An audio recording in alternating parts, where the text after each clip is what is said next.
প্রতিটি মানুষ জীবনের কিছু লক্ষ্য অর্জনের জন্য সংগ্রাম করে। কখনো কখনো চ্যালেঞ্জগুলি এত বড় যে আমরা হাল ছেড়ে দেওয়ার মতো মনে করি।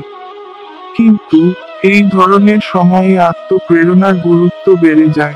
স্ব-অনুপ্রেরণা হলো সেই শক্তি যা আমাদেরকে প্রতিকূলতার মধ্যেও এগিয়ে যেতে এবং আমাদের স্বপ্নগুলিকে উপলব্ধি করার শক্তি দেয়। যখন আমাদের আত্মবিশ্বাস এবং দৃঢ় সংকল্প থাকে, তখন কোনো বাধাই আমাদের থামাতে পারে না। এই নিবন্ধে আমরা স্বপ্রেরণার গুরুত্ব বুঝতে পারব এবং কিছু অনুপ্রেরণামূলক কবিতার মাধ্যমে নিজেকে সাফল্যের দিকে অনুপ্রাণিত করার উপায় শিখব।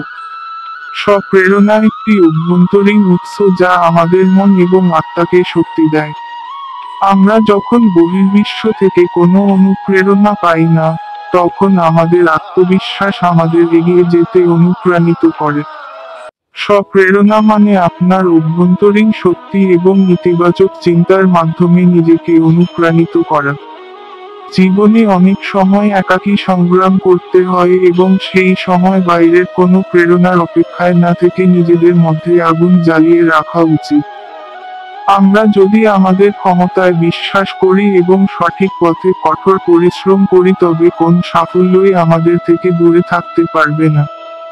যেমন একটি কবিতায় বলা হয়েছে, যাদের উদ্দেশ্য দৃঢ়, তাদের পদক্ষেপ কখনোই দুর্বল হয় না।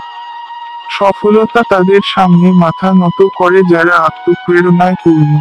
তুমি যদি তোমার স্বপ্নকে সত্যি করতে চাও, তবে নিজের কাছে প্রতিজ্ঞা করো। অন্য কেউ আসবে না, তুমি তোমার পথ নিজেই তৈরি করো। এই কবিতা আমাদের শেখায় যে আমাদের স্বপ্নকে সত্য করতে আমাদের নিজেদেরকে বিশ্বাস করতে হবে।